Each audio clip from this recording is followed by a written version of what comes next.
जय श्री कृष्णा दोस्तों, मेरा नाम केशव कुमार है और आप डिवोशनल सॉल्यूशन यूट्यूब चैनल देख रहे हैं। दोस्तों, मैंने अपने यूट्यूब चैनल पे कुछ दिन पहले 2 क्वेश्चन पूछा था लोगों से। तो 2 क्वेश्चन ऐसा था कि भागवत गीता में कितने श्लोक हैं और भागवत गीता में कितने अध्याय हैं। उनमें से अधिकांश लोगों ने इनका गलत जवाब दिया था। तो मैंने सोचा क्यों ना अपने दर्शकों को इस चीज़ के बारे में बताया जाए। दोस्तों, श्रीमद् भागवत गीता न केवल धर्म का उपदेश देती है बल्कि जीवन जीने की कला भी सिखाती है। महाभारत के युद्ध से पहले अर्जुन और श्री कृष्ण के संवाद लोगों के लिए प्रेरणा स्रोत है। गीता के उपदेशों पर चलकर न केवल हम स्वयं का बल्कि समाज का कल्याण भी कर सकते हैं। पौराणिक विपणी शास्त्र बताते हैं कि महाभारत के युद्ध में जब पांडवों और कौरवों की सेना आमने सामने होती है तो अर्जुन अपने बंधुओं को देखकर विचलित हो जाते हैं। तब उनके सारथी बने श्री कृष्ण उन्हें उपदेश देते हैं। ऐसे ही वर्तमान जीवन में उत्पन्न कठिनाइयों से लड़ने के लिए मनुष्य को गीता में बताए ज्ञान की तरह आचरण करना चाहिए। इससे वह उन्नति की ओर अग्रसर होंगे। दोस्तों, गीता में जो कुल अध्याय है वो 18 है और गीता में जो कुल श्लोक है वो 700 है। एक जगह श्री कृष्ण कहते हैं, हे अर्जुन, तुम्हारा क्या गया जो तुम रोते हो? तुम क्या लेके आए थे जो तुमने खो दिया?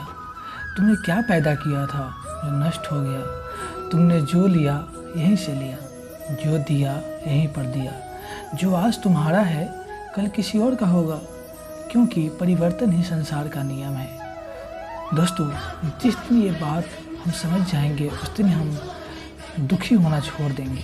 गीता में श्री कृष्ण कहते हैं, जीवन न तो भविष्य में है और ना ही अतीत में है, जीवन तो बस इस पल में है।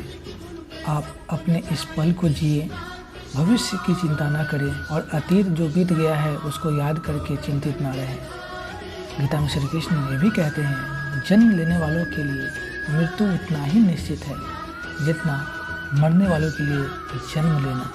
इसीलिए जो अपरिहार्य है उस पर शोक करना नहीं चाहिए। आज श्रीमद् भागवत गीता के उपदेश हमारे देश में ही नहीं बल्कि विदेशों में भी लोगों का ध्यान अपनी ओर आकर्षित करने में सफल हो रही है।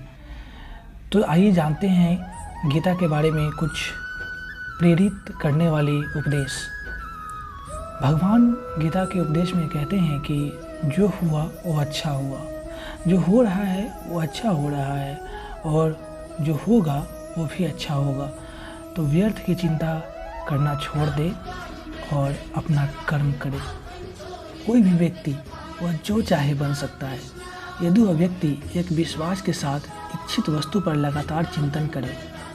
दैट मीन्स कि अगर आप कुछ करना चाहते हैं, आपका कोई गोल है, आपका कोई मोटो है, आप उसको अचीव करना चाहते हैं तो आपको उस पर लगातार काम करना पड़ेगा, आपको उसके बारे में सोचना पड़ेगा, आपको उसके प्रति फोकस रहना पड़ेगा। अगर आप किसी चीज़ को अचीव करना चाहते हैं तो गीता में श्री कृष्ण कहते हैं, मैं सभी प्राणियों को एक समान रूप से देखता हूँ।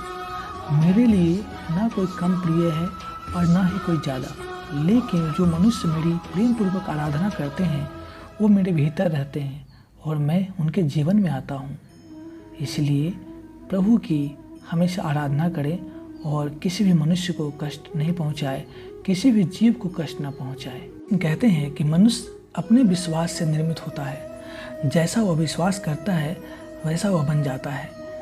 यानी कि आपको अगर कुछ करना है तो आपको खुद में विश्वास रखना पड़ेगा कि आप वह चीज़ कर सकते हैं।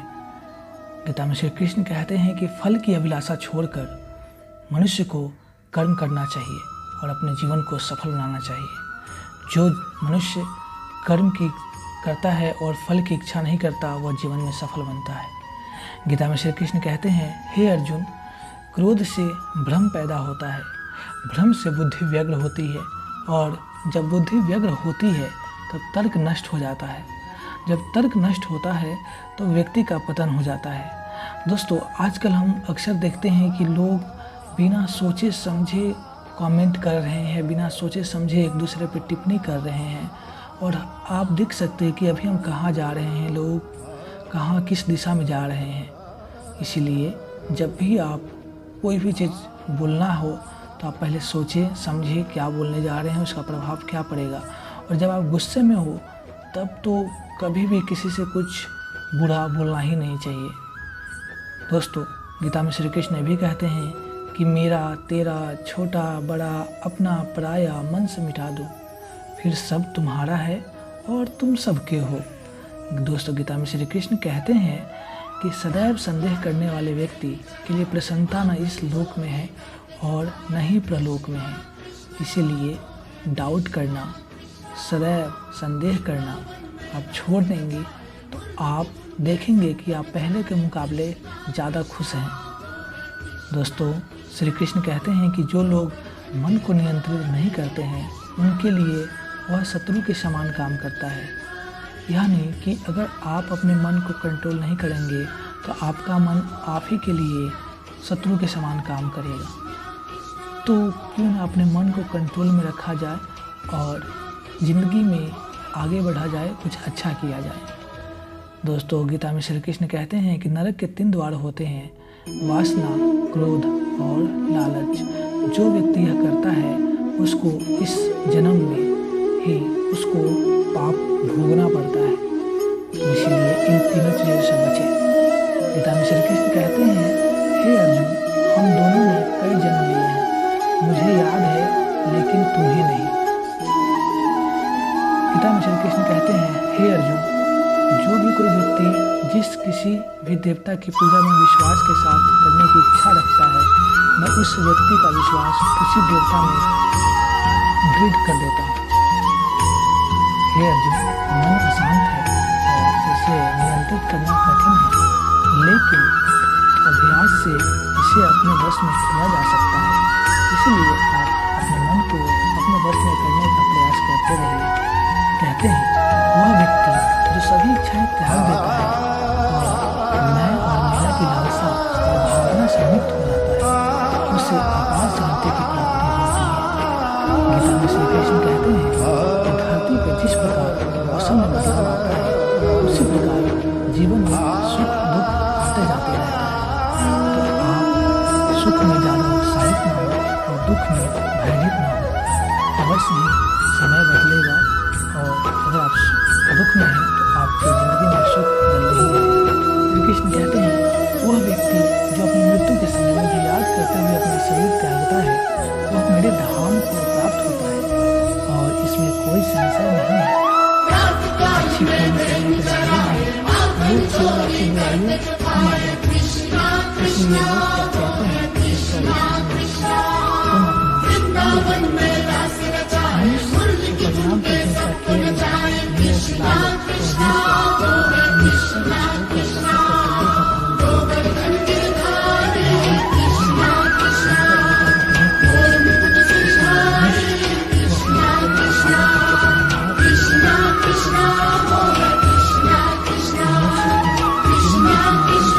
लोग क्या कहते हैं, तुम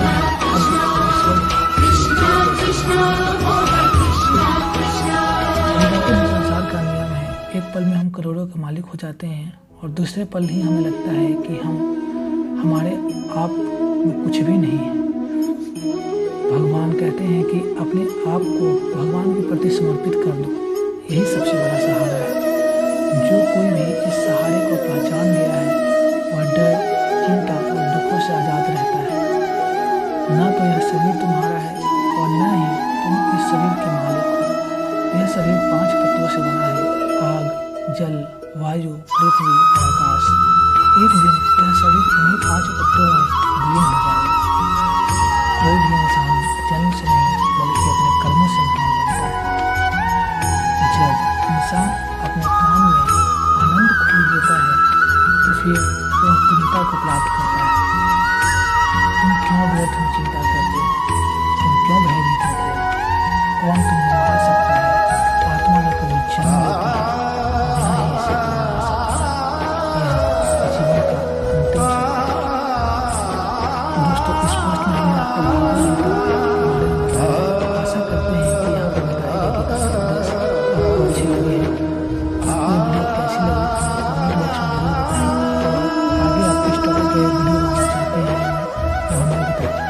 गीता में श्री कृष्ण कहते हैं कि इतिहास कहता है कि कल सुख था, विज्ञान कहता है कि कल सुख होगा, लेकिन धर्म कहता है अगर मन सच्चा और दिल अच्छा हो तो हर रोज सुख होगा। गीता में श्री कृष्ण कहते हैं कि होने वाला है तो हर कभी नहीं होगा, कठिन है। ऐसा निश्चय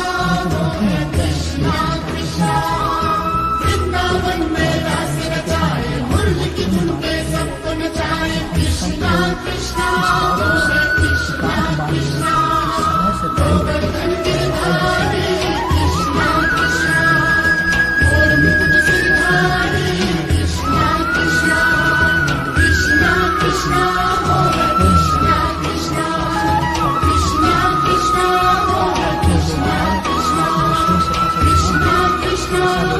बुद्धि में होता है, जब इस धरती पर पाप, अहंकार और अधर्म बढ़ेगा तो उसका विनाश कर पुनः धर्म की स्थापना करने हो तो मैं अवश्य अवतार लेता रहूँगा।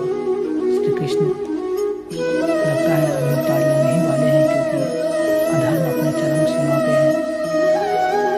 हे अर्जुन, मैं भूतकाल, वर्तमान और भविष्यकाल के सभी जीवों को जानता हूँ, लेकिन वास्तविकता में मुझे कोई नहीं जानता है। केवल व्यक्ति का मन ही किसी का